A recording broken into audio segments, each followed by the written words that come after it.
Namaskar. The BJP has hit out at the Congress party for supporting the People's Alliance of Gupkar declaration. And this alliance, the leaders over there have made some controversial statements on seeking China's help, in fact, for reimposition of Article 370 in Jammu and Kashmir. The BJP has asked if the Congress leaders support anti-India forces and the agenda of Pakistan as well, which seems to be the agenda of that alliance. Now, that's in focus tonight, and in the context, of course, of the first ever District Development Council polls in the Union Territory of Jammu and Kashmir. My name is Mark Lynn. Let's begin with the headlines. Nitish Kumar takes over the reins of Bihar for the 7th time. Governor Phagu Chauhan administers the oath to 14 other ministers besides Nitish Kumar, 7 from the BJP, 5 from the JDU, 1 each from the HAM and VIP. And the Prime Minister has congratulated Nitish Kumar and has assured him of all support from the centre. Outcry in the Congress after its Bihar poll debacle. Senior leader Kapil Sibal questions the leadership and says that every defeat for the party is now a normal event. RJ leader Shivanand Tiwari targets Rahul Gandhi and says he was picnicking in Shimla at the time of the Bihar elections. The BJP hits out at the Congress for joining the Gupkar alliance in Jammu and Kashmir. The alliance is opposed to abrogation of Article 370. The Union Minister Ravi Shankar Prasad asked the Congress leadership if they support the seditious and anti-national statements made by Mehbooba Mufti and Farooq Abdullah.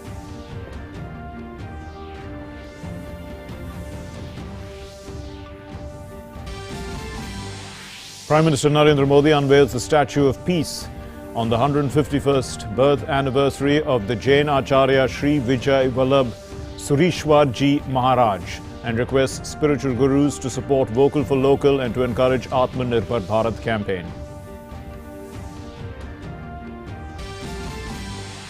PM Modi to participate in the 12th BRICS Summit tomorrow. The theme is Global Sustainability, Shared Security and Innovative Development. The summit will focus on cooperation in the war against terrorism, trade, health, energy and tackling the COVID pandemic. India to take over BRICS leadership for 2021. The country's war against COVID continues. The number of recoveries, more than fresh infections for the 44th consecutive day. It's leading to a further rise in the recovery rate, and now it is 93.27%. Religious places open in Maharashtra. Colleges will open in Karnataka from Tuesday. And good news on the vaccine front as well. Bharat Biotech launches phase 3 trials of Covaxin. The US pharma company Moderna claims phase 3 study of its COVID vaccine meets the statistical criteria with a vaccine efficacy of 94.5%. President Donald Trump, President-elect Joe Biden congratulate the team for the achievement. Wall Street rises at the opening on the back of this announcement.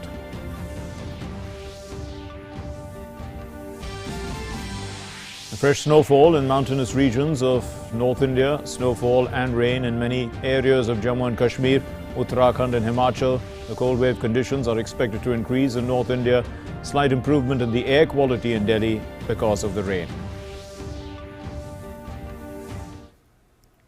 Our top story, Nitish Kumar was sworn in as the Chief Minister of Bihar for the 7th time after a close but convincing victory of the NDA alliance in the recent polls.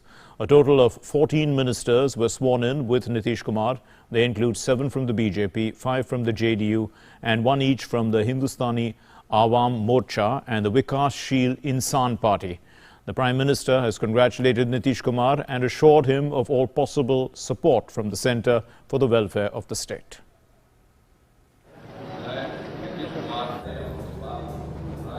With this oath began the 7th term of Nitish Kumar as Chief Minister of Bihar. Governor Phagu Chauhan administered the oath of office and secrecy at the Raj Bhavan in Patna. In keeping with COVID protocols, Nitish Kumar was seen wearing a mask throughout the ceremony. A total of 14 ministers took oath. The first among them was BJP's Tarkishore Prasad. Next was Renu Devi. The other BJP MLAs to get berths were Mangal Pandey, Amrendra Pratap Singh, Dr. Rampreet Paswan, Jivesh Kumar Mishra and Ram Surat Kumar. From the JDU camp, Vijay Kumar Chaudhary, Vijendra Yadav, Ashok Chaudhary, Mewalal Chaudhary and Sheila Kumari were amongst those to take oath. Santosh Kumar from HAM, Mukesh Sahani from Vikassheel Insan Party. So in all, there are 7 ministers from BJP, 5 from JDU, 1 each from HAM and VIP in Bihar's NDA government. The event was attended by Union Home Minister Amit Shah and BJP Chief JP Nadda. PM Modi congratulated Team Nitish.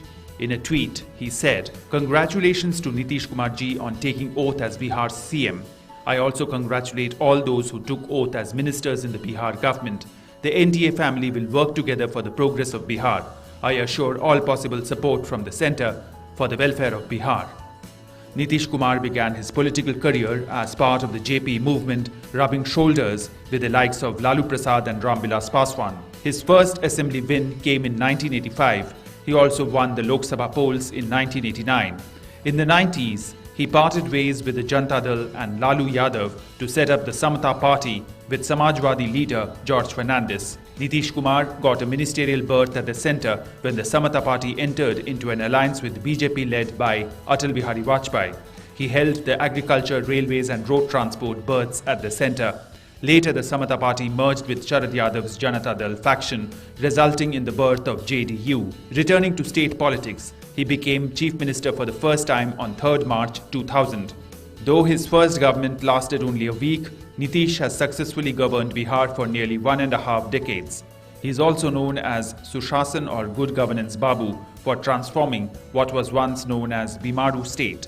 He now faces the challenge of tackling unemployment and the fallouts of COVID-19. With Dheeraj in Patna, News Night Desk, DD India. Well, the first ever District Development Council elections will be held in 8 phases from November 28 in Jammu and Kashmir. And over 350 nominations were filed for 43 seats going to the polls in the first phase, which starts on the 28th of November, as we said. Now, the BJP has targeted the Congress party for joining forces with the Gupkar Alliance. This is a group of parties that objects to the abrogation of Article 370. Here's more. The 8-phase District Development Council polls of Jammu and Kashmir have churned the politics of the Union Territory and brought together unlikely friends. The polls will be held from the 28th of November and conclude on the 19th of December, and the contest is developing into one between the BJP and a loose alliance of parties that oppose the abrogation of Article 370, the Gupkar Alliance. The BJP has targeted the Congress party for joining forces with the Gupkar Alliance. On Monday, Union Law and Justice Minister Ravi Shankar Prasad questioned the very basis of the alliance, enumerating the many advantages that the people of the Union Territory have gained since the withdrawal of 370. Enumerating the many advantages that the people of the Union Territory have gained since the abrogation of 370. Gupkar declaration के लोगों से एक सवाल, article 370 को वापस करने की मांग के पीछे आप जम्मू कश्मीर को संकीर्ण कंजर्वेटिज्म में ढकेलना चाहते हैं। आप वहां की बेटियों और बहनों के साथ नाइंसाफी करना चाहते हैं। आप वहां के सफाई कर्मचारी, वहां के बच्चे जिनको सेक्सुअल ऑफेंस के खिलाफ कानून है, दहेज से पीड़ित बेटियां और बहनें, उनके अधिकार को छीनना चाहते हैं। A dithering Congress on the 13th of November had joined the alliance. BJP has now asked the Congress 3 questions. First question, does the Congress party support the position of Farooq Abdullah and Mehbooba Mufti on restoring Article 370? Second question, does the Congress party agree with Farooq Abdullah's statement of seeking Chinese help in restoring Article 370? Third question, does the Congress party support the seditious comment of Mehbooba Mufti to not hoist the tricolour until she can hoist the Kashmir flag? Madam Sonia Gandhi, Shri Rahul Gandhi, please tell the nation clearly and categorically, does the Congress party want the restoration of Article 370 in the original form? BJP spokesperson taunted the alliance, wondering whether they were secret agents of Pakistan, since they want exactly what Pakistan wants. ये गुप्तकर है या गुप्तचर है? मैं ये सवाल पूछना चाहता हूं। ये जो गुप्तचर अलायंस है, ये गुप्तचर अलायंस क्या चाहती है? ये गुप्तचर अलायंस वही चाहती है जो पाकिस्तान चाहता है। ये गुप्तचर अलायंस वही चाहती है जो हिंदुस्तान के दुश्मन देश चाहते हैं. Politics is said to be the art of the possible, but an alliance of parties that are otherwise bitterly opposed to one another can only be interpreted as a desperate alliance for survival. The purpose of the DDC is local self-government, taking development to the grassroots. The Jammu and Kashmir Panchayat Raj Act was amended to provide for setting up of district development councils in each district, which will have directly elected members, marking the implementation of the entire 73rd Amendment Act in the Union Territory. Newsnight Desk, DD India. So let's take a brief look at, some of the key points of development that's taken place since the removal of Article 370 in Jammu and Kashmir. Now, first of all, the acts which are from the central government acts are now applicable to Jammu and Kashmir. So the POCSO Act 2012 is now applicable to Jammu and Kashmir. The Hindu Succession Act of 2005, that amendment is now applicable there. They've also dismantled all the anti-social justice regimes, because earlier, women, Dalits, Gorkhas, they were not given domicile certificates, but now they are given domicile certificates. And that's key, because apart from that, there are so many other people who were isolated. There was, let's say, the 20,000 West Pakistan refugees. They're also given domicile. The Valmiki community, one remembers, they were sidelined. They are given domicile certificates, liberated from slavery in a sense. And also the reservations that were not available now to the people of Jammu and Kashmir are available, like the 10% reservation for economically weaker sections of people. That's now available to the people of Jammu and Kashmir. There's reservation for physically challenged. Now, it was 3% in Jammu and Kashmir. It is now 4%. And apart from this, there's 4% reservation for people living along the international border. And that has benefited now some 70,000 families who have been benefited from that. There's also the Pahari-speaking people, and there are also quite a few. They number over 1 lakh, and they get about 4% reservation. Now, 262% increase has happened, in fact, in the minorities scholarship scheme of the central government because of it being applicable now to Jammu and Kashmir. And on October 18th in 2020, the Jammu and Kashmir Panchayat Raj Act was amended, and what that's done is that the district development councils in each district will be instituted, and for that, elections are going to be taking place from the 28th to the 19th of December. And Jammu and Kashmir, in fact, had a separate flag in the past. Well, now that doesn't happen anymore. The state flag and emblem have ceased to exist. It's a union territory, Jammu and Kashmir. It has a unicameral assembly, which will come into force when there are elections for it. And the state laws, especially meant for the state, they continue there. So there are a number of laws that were passed by the Jammu and Kashmir Assembly that are still applicable to Jammu and Kashmir, but some acts have been repealed and replaced by the central laws. In fact, they used to have what was called the Ranbir Penal Code for criminal justice system, but now it's been replaced by the Indian Penal Code. So we're going to take a short break now, and when we come back, we'll try and understand the District Development Council elections in the light of new ideas and also old politics. Stay with us. India. Salam India. Namaste India. Namaskar Bharata.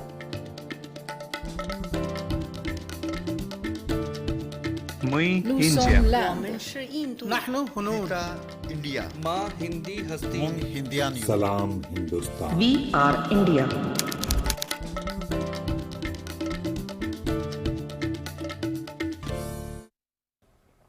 Well, that brings us to In Focus tonight, and this is In Focus. The JKDDC polls. JKDDC polls. New ideas versus old politics. And discussing this, we have with us Praful Ketkar, editor of Organizer, and Professor Deepankar Sengupta is from Jammu University. Thank you very much, gentlemen, for being with us. Praful Ketkar, let's try and understand, this alliance is an alliance that has been put together by parties We are seeing that a lot of that is happening now in politics to try and oppose the BJP. Do you think, how do you see this alliance? This alliance is, first of all, many of them have views that are against, that can be termed as anti-national and seditious. So in that context, having an alliance like this itself is questionable. Thank you, Mark.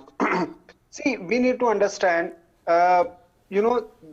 these very parties individually had boycotted panchayat elections few months back. Yes. And their demand was restoration of 370 again, the only common point for them to come together. What had changed?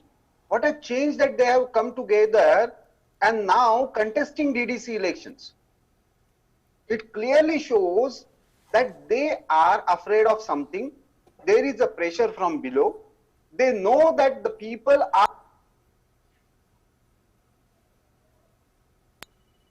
Yes. And because of the new reality, what is happening, that these very leaders, the dynastic parties are getting exposed. If you carefully read the recently delivered judgment by the High Court on the Roshni scam, the land that was, virtually grabbed by these parties, and the loss to the exchequer is 25,000 crore by the estimates given in the case and accepted by the High Court of Jammu Kashmir. That clearly shows that Jammu Kashmir didn't get the electricity, but the land was grabbed in the name of power supply. So these were the things, that are getting exposed. So they are. There is unrest. There is unrest because the special status, they know very well, was not for Jammu Kashmir, not for the people of Jammu Kashmir, but for these few families, family-run parties. They used to enjoy this special status to, amass power and wealth in the name of special status to the people of Jammu Kashmir. Now that is being challenged with the abrogation of Article 370 and 35A, and that is going to be the key issue in this DDC election.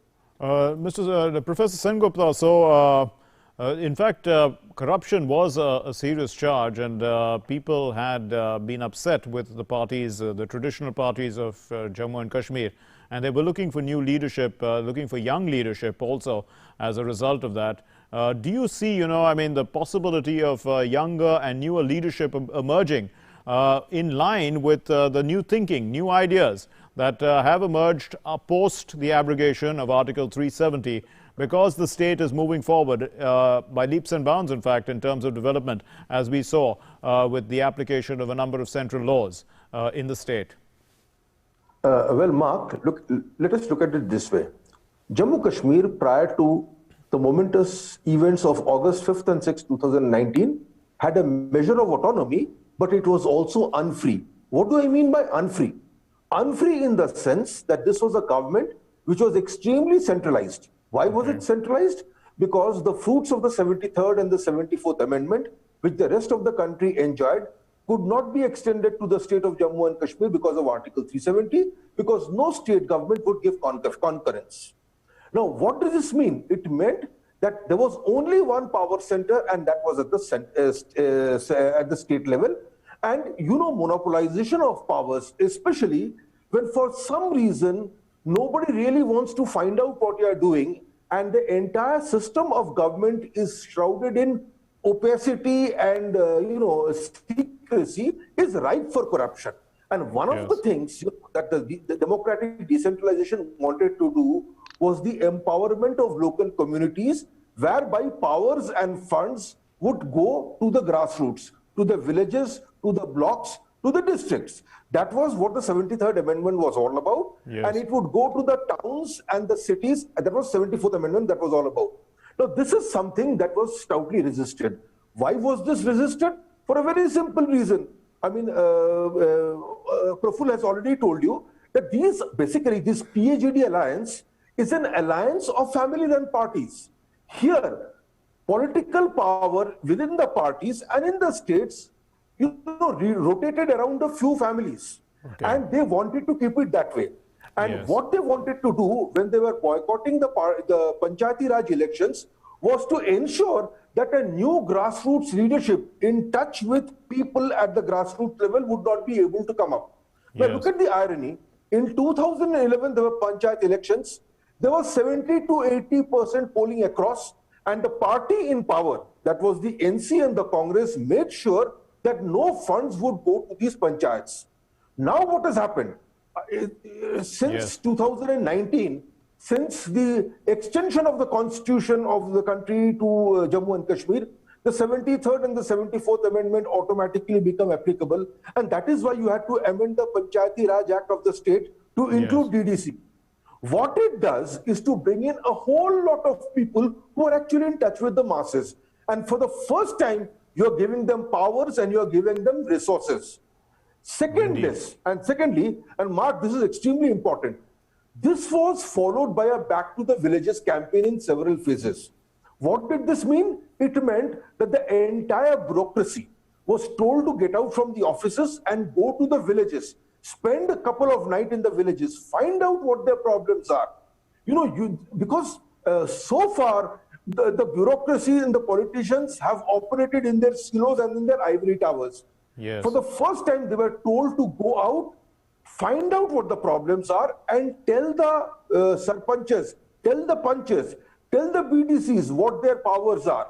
You have to make them feel empowered. Because remember, what we are trying to do is the following. In the rest of the country, all these bodies had a 30-year head start. They have evolved, they have grown. In Jammu and Kashmir, you have to short-circuit the entire process and try to ensure that these institutions are built up almost overnight. That is what they're trying to do. And in this, what has happened is, earlier these PAGD alliance boycotted the elections, and a lot of new people came in. Particularly in Srinagar, you had a very dynamic mayor. Okay. Now, the rank and file of these parties are telling the things, look, if there are bodies that are going to be elected, and if these bodies have resources, then we must be part of it. And it is to maintain control over their rank and file. They have decided to control, they have decided to participate. What they're trying to do is to still retain control. But they're failing to understand that the number of seats to be filled are so large that this cannot be a micromanaged process. Okay. Whether they like it or not, Jammu and Kashmir will see successful decentralization and people will be empowered. Indeed. So the main purpose, Praful Ketkar, as very well explained by Professor Sengupta, is been to empower people through decentralization. The Back to the Village program has been successful. It has empowered people. They understand their rights. And these district development councils now will be empowered to a great extent and taken away from the fiefdoms that existed in the past. But the fact that these parties are all getting together and trying to put people into contest these elections, does that, sort of bring back a bit of the old politics? And will it affect the state of play at the district council level? They will certainly try to do that because they have, sustained certain myths and lies for almost 70 years. Yes. So it's very difficult for them to give that up. Because they have told that this is a special status. They have told that this is Kashmiriyat. While doing so, they actually killed the Kashmiri culture of diversity. They have killed the languages like Kashmiri, Balti, Sheena, Dogri, which were originally languages of Jammu Kashmir. So the mindset of imposing something from above, and moreover, now the way that they are speaking the language of taking assistance from China or, their complete silence on the fraud that is being, generated by Pakistan in Gilgit-Baltistan in the name of elections. Right. All this clearly shows that they are neither concerned about the people of Jammu Kashmir nor about the, the so-called religious community they have always talked about. Because in China, we have seen what the Chinese Communist Party has done to the Uyghur Muslims, or in Gilgit-Baltistan, what Pakistan has done to the local, Gilgitis and Baltis. So they They have no concern for people. They have concern for themselves. What this DDC election is going to do critically, Mark, is now first time politically scheduled tribes is going to get the reservations.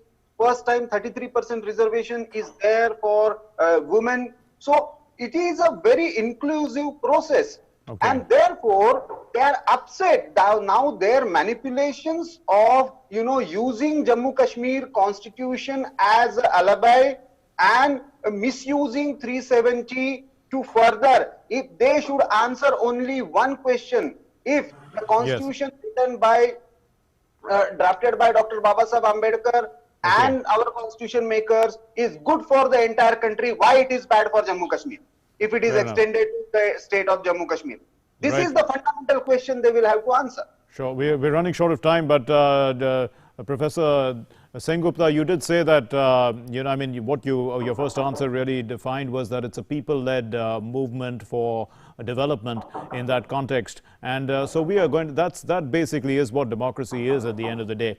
And when we look at the situation in trying to bring in, a context of, let's say, foreign powers, enemy states, all this, would you see that, this is going to take away the focus from development, which is what the people have been, claiming and dying for a long period of time? They want that development and they want to take it forward. But, will the issues involved in this election be something different? Look, the thing is, all this talk about foreign powers taking the help of China, etc., this is basically the talk of extremely frustrated people. You see, I don't think they ever in their dreams or nightmares imagined that such a momentous decision would take place. This momentous decision has taken place, and this is fait accompli. You cannot do much about it. Now, the question is, how do you work with this particular system? There was a system which they had gamed beautifully, where they would get resources and they were unaccountable for the spending of these particular resources. Yes. And as a result of which, what happened? You had overall corruption, increasing alienation of the masses with the concept of India. And the central government could do nothing about it because of Article 370. In fact, it was a mental prison where the Indian polity had trapped itself in. Once you got out of this particular mental prison, then the politicians of Jammu and Kashmir realized that, all this particular edifice of blackmail that they had built up, they had evolved, this was of no use at all. And now you talk about China, you talk about Pakistan. Look, what is important is what is done on the ground.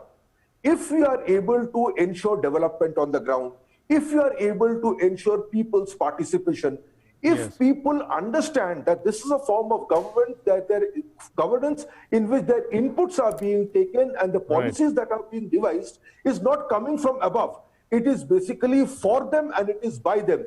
I think you won't have any problems at all. All this talk about China going to Turkey, the International Court of Justice, these are games and sound bites that they play for their own echo chambers. They don't need to be taken seriously, and certainly we should not take them seriously at all. Okay, we'll leave it there. Thank you very much, Professor Sengupta and Praful Ketkar, for joining us and helping us understand and putting into context these very important elections for the District Development Council that commence on the 28th of this month, and the interesting politics around it, and also the politics of development that matters.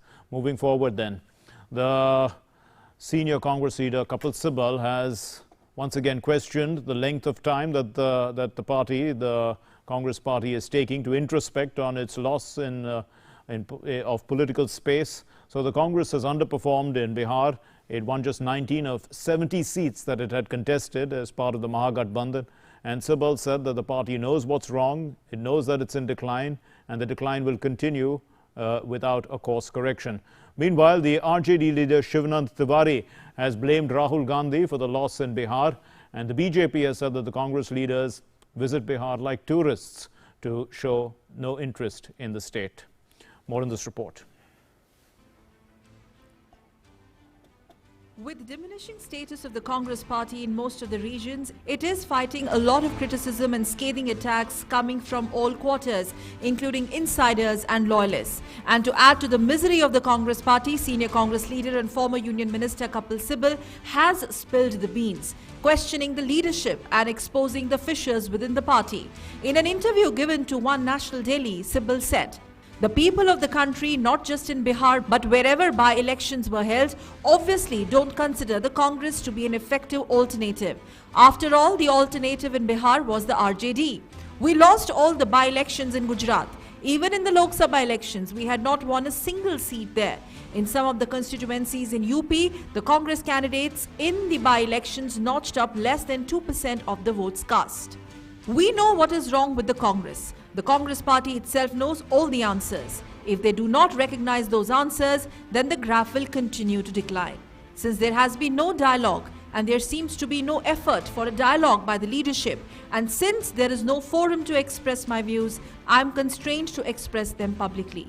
CWC is a nominated body. Democratic processes must be adopted and embraced even in the constitution of the CWC. You don't expect nominated members to start questioning and raise their concerns about the reasons for the constant decline of the Congress in elections after elections. The recent Bihar debacle says it all. Despite fighting on 70 seats, the Congress got wrapped up only on paltry 19 seats amidst grappling with infighting within the party and facing external attacks from other regional outfits. Prominent RJD leader Shivanand Tiwari, in a big jolt to Mahagathbandhan, attacked Rahul Gandhi, holding him responsible for miserable showing in recently concluded polls. 70 उम्मीदवार कांग्रेस के लड़े और कांग्रेस ने 70 सभा भी नहीं किया। राहुल गांधी 3 दिन के लिए आए, एक दिन में 2 सभाएं उन्होंने की, प्रियंका जी का दर्शन नहीं हुआ। इस तरह से तो आप पार्टी नहीं चला सकते। मैंने आप जो है यहाँ चुनाव हो रहा है, राहुल गांधी जो है प्रियंका जी के साथ जाकर के मैंने शिमला में उनके घर पर पिकनिक मना रहे हैं। इस तरह से पार्टी चलती है क्या? Shivanand Tiwari's scathing remarks hitting at Rahul Gandhi have created ripples in political circles in Bihar, with war of words brewing between Congress and the BJP. BJP leader Shahnawaz Hussain, attacking Congress, said some of these Congress leaders paid tourist visits while campaigning in the state. अनुभव उनका Barack Obama से कम नहीं है, इसलिए उनका जो आकलन है वो सही है। कांग्रेस के नेता बिहार में सिर्फ पॉलिटिकल टूरिज्म के लिए गए। ऐसे ऐसे कांग्रेस के नेता गए बिहार में प्रचार में जो गूगल से शहर तलाशते थे, जो पहली बार भी कई बार लोग वहां पर पहुंचे। और कांग्रेस पार्टी जो 70 विधानसभा में 70 सभा नहीं कर पाई, इतनी बड़ी पार्टी, उसके बारे में आकलन दिया है। तो कांग्रेस आरजेडी को आपस में तय करना चाहिए कौन सही कौन गलत है। As a desperate measure, Congress and RJD tried to do some damage control. पूरा समय उन्होंने दिया, पूरी दिलचस्पी उन्होंने ली, लेकिन जाहिर है कि आरजेडी की तरह या आरजेडी के नेता की तरह वो काम नहीं कर सकते। वो नेशनल पार्टी के एक राष्ट्रीय अध्यक्ष रहे हैं और नेता हैं। After witnessing a massive drubbing in Bihar, more cracks are emerging inside and outside Congress. Many one-time loyalists questioning the leadership under Congress President Sonia Gandhi, former Vice President Rahul Gandhi and General Secretary Priyanka Gandhi. Many political pundits have called Congress's Bihar dismal show one of the worst poll disasters for the party. News Night Desk, DD India. Prime Minister Narendra Modi unveiled the Statue of Peace in Rajasthan's Pali to celebrate the 151st birth anniversary celebrations of the Jain Acharya Shri Vijay Vallabh Sureshwar Ji Maharaj.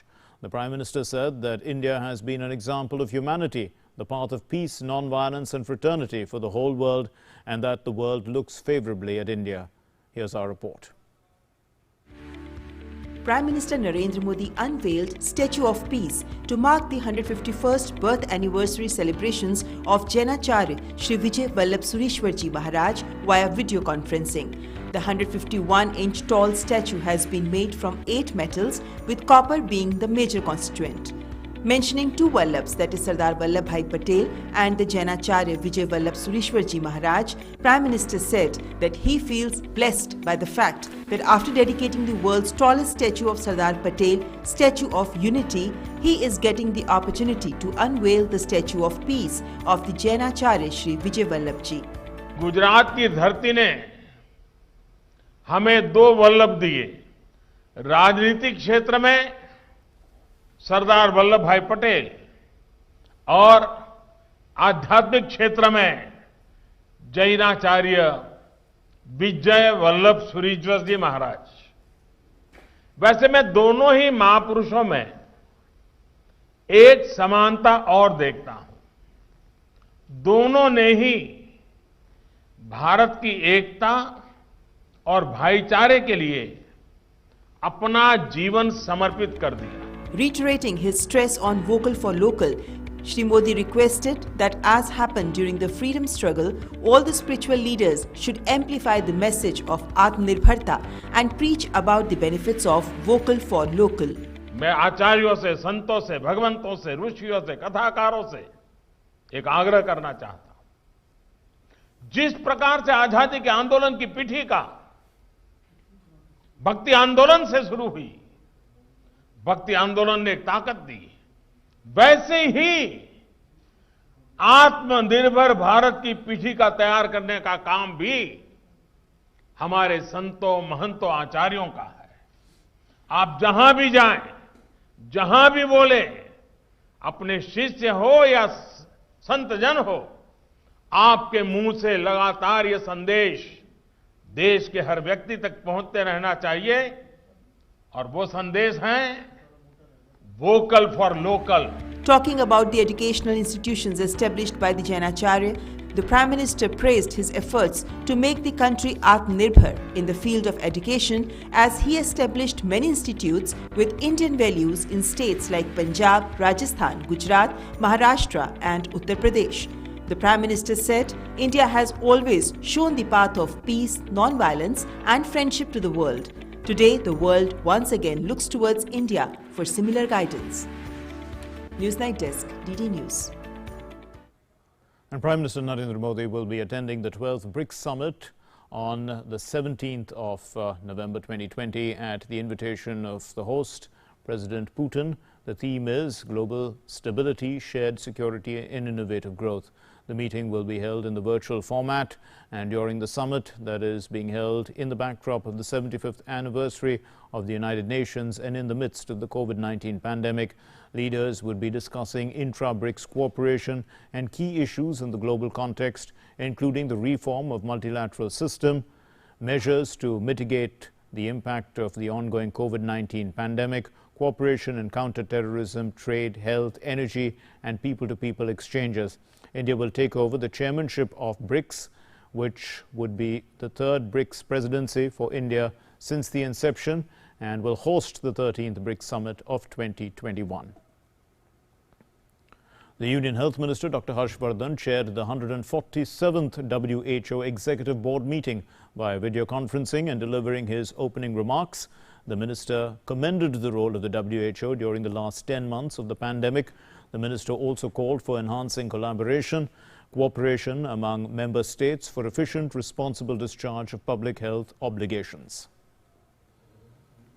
This is the time that we must enhance our cooperation and collaboration. We must work in unison with each other as member states, with all UN organizations, as well as the global community of partners, for efficient, effective and responsive discharge of public health obligations. News updates about India fighting COVID from across the country. Here's a roundup. Bharat Biotech has announced commencement of Phase 3 trials of Covaxin. The Phase 3 trials will involve 26,000 volunteers across India, conducted in partnership with ICMR. It is the largest clinical trial conducted for a COVID-19 vaccine in India. Trial volunteers will receive 2 intramuscular injections, approximately 28 days apart. India has continued the unbroken trend of the daily new recoveries outpacing the daily new additions for the 44th day. 43,851 COVID-19 patients recovered in the last 24 hours against just 30,548 newly detected cases. This translates to a net reduction of 13,303 in the active caseload, which now stands at 4,65,478. In Maharashtra, places of religious worship which were shut since the imposition of COVID-19 lockdown in March reopened on Monday after almost 7 months. As the demand for reopening religious places was growing in Maharashtra, Chief Minister Uddhav Thackeray-led Mahavikas Aghadi government took this decision. The government has issued an SOP for temple committees. In Kerala, Sabrimala Lord Ayappa Temple opened yesterday for this year's Mandal pilgrimage season. The main priest opened the door of the Sanctum Sanctorum and performed puja and rituals to the deity. Devotees are being allowed to enter the shrine from Monday. After 8 months of pandemic shutdown, colleges in Karnataka are all set to reopen from Tuesday. State government has released standard operating procedures for the colleges and hostels. The students are also given option to attend college online, but those attending colleges in person should produce a negative COVID certificate and undergo thermal screening before entering the college. Jharkhand government has banned Chhath Puja at water bodies in public places due to COVID-19 pandemic. The state government said in an order that Chhath Puja will not be permitted in water bodies, including public ponds, lakes, rivers, dams, reservoirs, to minimize the chances of spread of COVID-19 infection. The External Affairs Minister, Dr. S. Jaishankar, in his inaugural address at the online Deccan Dialogue, said that India's relentless efforts kept terrorism in the spotlight, bringing out related aspects like terror financing, radicalization and cyber recruitment. He outlined India's goal for a comprehensive convention against terrorism. The world is gradually becoming aware of the global nature of international terrorism. Our relentless efforts have kept it in the spotlight, bringing out related aspects like terror finance, radicalization, and cyber recruitment. The goal remains to reach a comprehensive convention on this subject, and we will not rest till that happens. And Dr. Jaishankar outlined India's foreign policy priorities. He said climate change, terrorism, pandemics, they are major challenges for the world, and the world needs to counter them collectively. There are the more existential aspects of globalization as well. One where the elements of choice are much less. The three most vivid examples of them today are climate change, terrorism, and pandemics. None of them are a choice of an impacted society, yet all of them, as we are currently experiencing, affect us profoundly. A serious discussion on our engagement with the world must, therefore, make a distinction between the two. At the third edition of the Deccan Dialogue, the External Affairs Minister, Dr. S. Jaishankar, outlined the Atmanirbhar Bharat that synchronizes globalization with decentralized cooperation. Outlook of Atmanirbhar Bharat is so crucial today. This approach, instead of allowing others to decide our future prospects, is a case for building strong national capabilities and deep strengths. It is far from turning our back on the world. In fact, it is to enter the global arena with cards to play, not just to provide a market for others. This is really about seriously building comprehensive national power. Our success in doing so will determine future terms of engagement and our standing with the world. News now from different parts of the country in our national roundup. The second phase of Exercise Malabar 2020 will be conducted in the Northern Arabian Sea from 17th to 20th November 2020. The second phase exercise will involve coordinated operations of increasing complexity between the navies of Australia, India, Japan and the United States. The Phase 1 of Exercise Malabar 2020 was conducted in the Bay of Bengal from 3rd to 6th November 2020. BSF Inspector General Kashmir Rajesh Mishra has said that around 250 to 300 terrorists are active across the border at each launching pad in Pakistan. He stressed that our security forces have been successful in thwarting their attempts of infiltration. A wreath-laying ceremony of Naik Subedar Satai Bhushan Ramesh Rao was held at Nagpur on Monday. Naik Subedar Satai Bhushan Ramesh Rao had made supreme sacrifice during ceasefire violation by Pakistan in the Gurez sector in Jammu and Kashmir on 13th November. In Uttarakhand, people came in large numbers to bid emotional adieu to Sub-Inspector Rakesh Dobal of Border Security Force in Rishikesh. Rakesh Dobal had laid down his life during the ceasefire violation by Pakistani army in Baramulla in Jammu and Kashmir. In Himachal Pradesh, 7 people were killed while 1 was injured after a vehicle fell down in Suketi Khad water stream near Pulghat area of Mandi district early in the morning. Prime Minister Narendra Modi expressed grief over loss of lives due to road accident in Mandi, Himachal Pradesh. Ministry of Environment, Forests and Climate Change has launched a holistic action plan for vulture conservation. Union Environment Minister Prakash Javadekar in a tweet said that just 0.4 to 0.7% of animal carcasses contaminated with diclofenac was sufficient to decimate 99% of vulture population. Due to dedicated conservation efforts, vulture population is stabilizing. Union Ministry of Information and Broadcasting has issued a public notice to facilitate eligible entities involved in uploading, streaming of news and current affairs through digital media to comply with the decision of Union Government on 18 September 2019, which had permitted 26% FDI under government approval route. The ministry has laid out detailed action to be undertaken by eligible entities to comply with this decision within a month.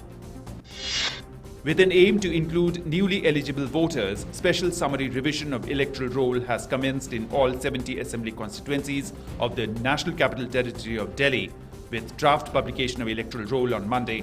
The primary objective of the Special Summary Revision 2021 is to include newly eligible voters who have completed or will be completing age of 18 years on or before 1st January 2021. Final publication date of electoral roll is 15th January 2021. Overcoming the economic distress and the fear surrounding corona pandemic, this festive season has yielded great dividends to the Khadi artisans with a record sale of Khadi products. In just 40 days since 2nd October this year, Khadi's single-day sales figure has crossed 1 crore rupees mark for 4 times at the flagship Khadi India outlet at Connaught Place in New Delhi.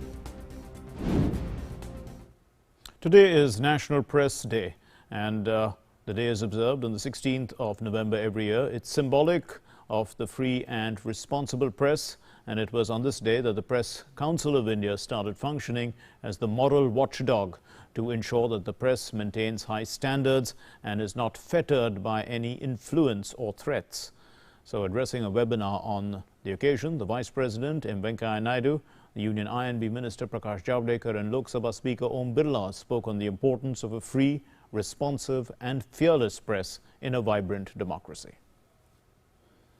When the country came to a standstill in the wake of lockdown, it was the TV channels which provided the latest updates on the pandemic front.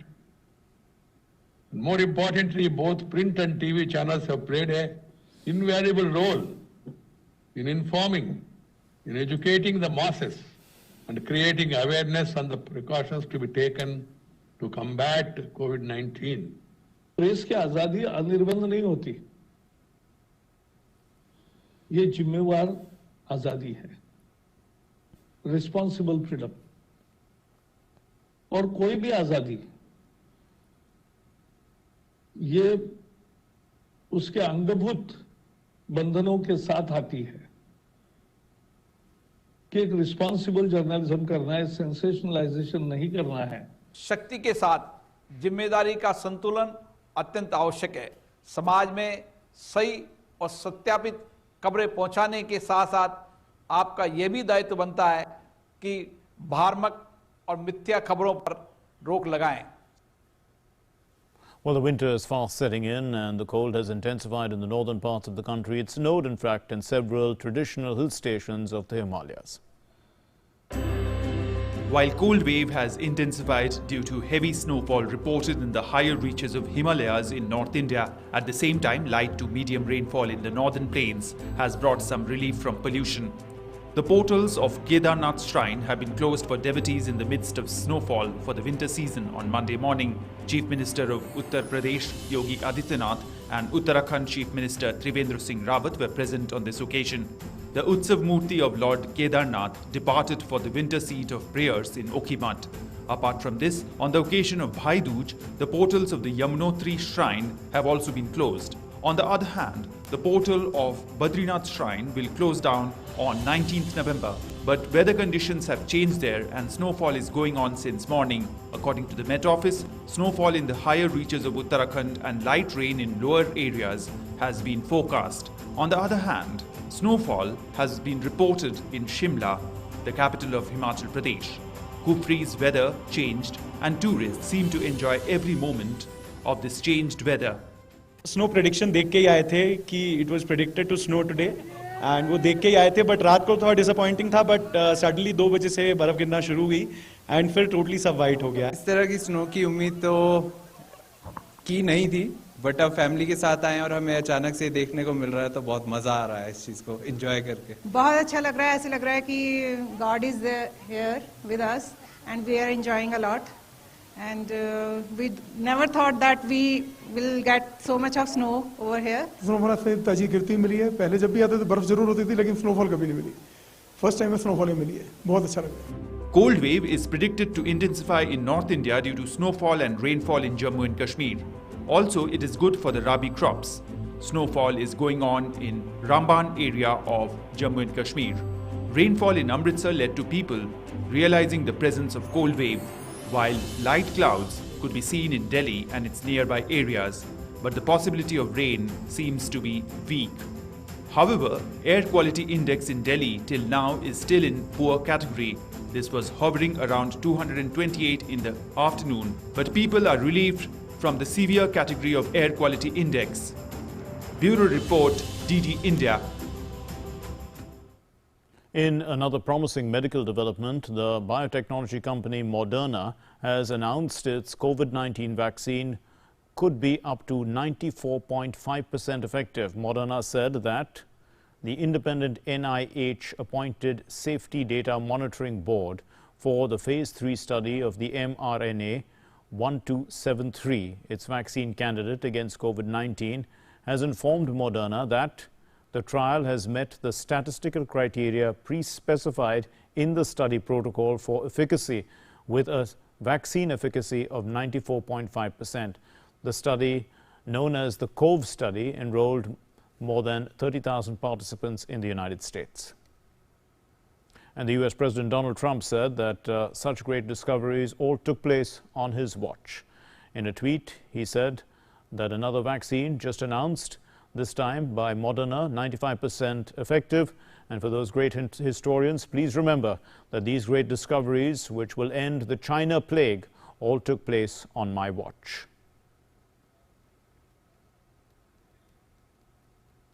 Meanwhile, the US President-elect Joe Biden also congratulated the team. In a tweet, Biden said that today's news of a second vaccine is further reason to feel hopeful.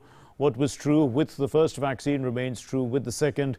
We are still months away. Until then, Americans need to continue to practice social distancing and mask wearing to get the virus under control. Once again, I congratulate the brilliant women and men that produced this breakthrough and have brought us one step closer to beating this virus. I'm also thankful for the frontline workers who are still confronting the virus round the clock. Well, stocks are rallying again on Wall Street, with the S&P 500 adding more to its record high, and the Dow Jones Industrial Average on track to erase the last of its pandemic losses following another round of encouraging data on a possible coronavirus vaccine. Meanwhile, the European Union Health Commissioner Stella Kyriakides said that the EU was in talks with Moderna to secure doses of COVID-19 vaccine candidate, but negotiations had not been wrapped up as yet. Yes, Moderna issued today its first preliminary results, which are encouraging. My information is that in terms of production in Europe, companies had to have production in Europe in order to be able to join in this contract. So we have that in place. The chief of the World Health Organization has said that a vaccine would not by itself stop the coronavirus pandemic. The pandemic is raging months after it broke out, with infections soaring past 54 million and claiming more than 1.3 million lives. The WHO DG, Dr. Tedros Adhanom Ghebreyesus, said that supplies of the vaccine would initially be restricted, with health workers, older people and other at-risk populations to be prioritized. That will hopefully reduce the number of deaths and enable the health systems to cope.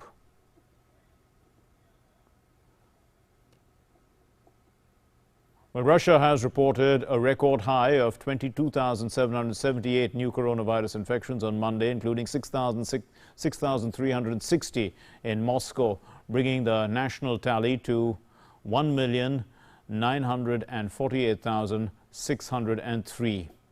And the authorities also reported 303 coronavirus-related deaths in the last 24 hours, taking the official death toll now to 33,489. The country of about 145 million people has started opening temporary clinics and repurposing hospitals in the capital and other cities to relieve the strain on the medical system. Well, the U.S. elections may have been decided and called by the U.S. media, but an all-out war continues to rage on social media, questioning the legitimacy of the results. Meanwhile, the Biden team has set the ball rolling for transition, the process of transition, so that they can get national security briefings and also get on top of the COVID-19 situation in the U.S.